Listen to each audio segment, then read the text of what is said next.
Alright, so I just got to Home Depot. I got some things for the car for the next video, so stay tuned for that. But for this video, I actually want to talk about some common things with the 3 valves and some of the problems that they have. A lot of the videos I see, they just talk about like small like interior stuff, which to some people that's super important, but when it comes to the longevity of the car and things that are going to really affect you, a lot of that has to do with the engine. So I'm going to be covering basically a lot of the things that's wrong with the 3 valve and stuff you need to look out for, fix possibly in the future, or who knows. So these issues aren't going to be in any specific order. These are just going to be kind of whatever comes to mind. The number one problem that a lot of people run into are the spark plugs. And if you don't know about the 3 valve spark plugs, they are a 2-piece design, which means after a while when you go to change them out, you'll be pulling them out the head, loosening them, and they just completely break off, and then the second half is stuck in the head. So that is a super common issue. There is a tool, there's an extraction tool that you can buy if that happens to you. When I did mine, I literally just heated the car up to operating temperature and did it, and I had no issues. So the second problem is actually under the intake manifold, so I can't really show you, but there is a coolant hose that runs under and it bends, and it's a straight 90-degree bend, and what happens is you'll form a coolant leak, and typically it will start and drip down the backside, kind of between the bell housing and the backside of the engine, and you'll start to see a lot of coolant. One of the early signs is you'll notice your coolant level will start to drop, and I've seen it so bad to where it literally just bursts and then coolant is everywhere. So that's another thing. It's just kind of a hassle because you have to pull the intake manifold off, but it's not a huge problem to fix. So the third thing is going to be your alternator, and it's kind of hard to see because the throttle body and everything is covering it, but the alternator on these go out like AA batteries. These have to be replaced so frequently, and it's such a common issue. There is a fix, finally. There is basically a beefier alternator, and supposedly cause to the problem is your head unit. The Shaker 500 is supposedly known for drawing current from the battery even when it is off. So what I do is I just have mine off.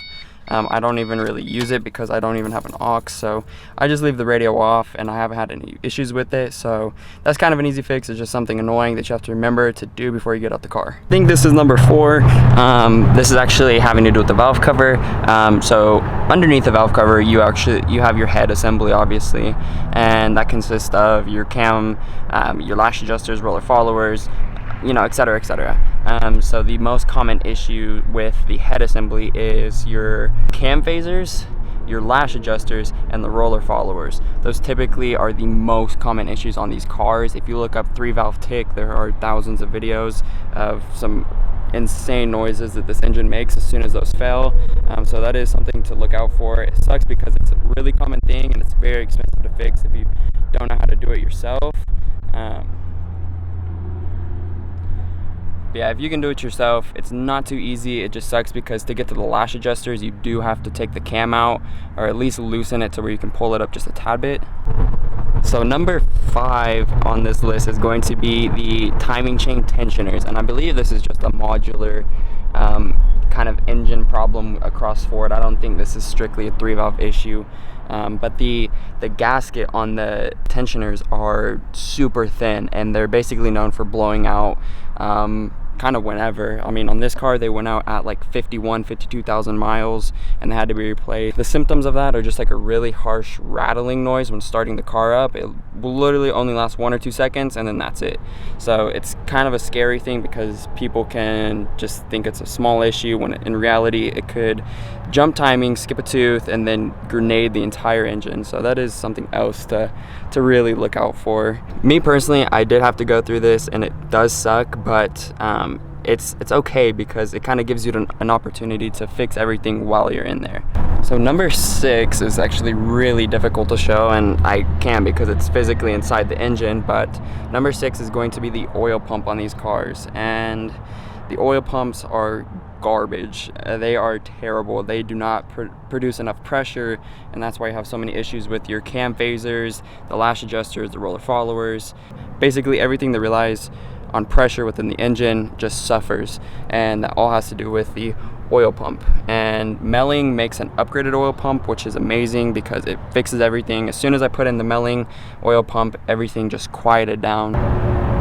So it's not an easy fix, but it is something that I highly recommend doing on the 3-valve engine. It definitely transforms this engine 100%. The last thing on this list, number 7, is actually going to be the fan.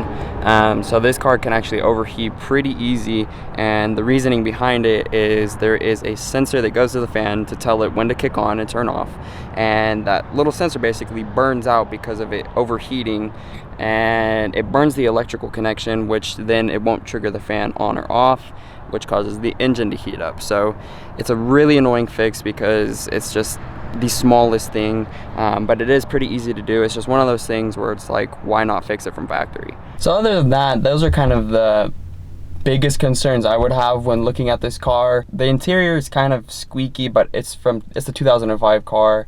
It's not going to be, you know, super luxurious with the interior. It's a sports car, so certain things like that really don't bug me. But as far as the engine, those are all the things that I could personally think of. Even with all those problems, I still absolutely love this car, so that does say a lot. I think Ford did an amazing job when making this car. So even with all those problems that I just listed, I would still recommend this car to somebody, just because I feel like it is kind of a learning curve with this car.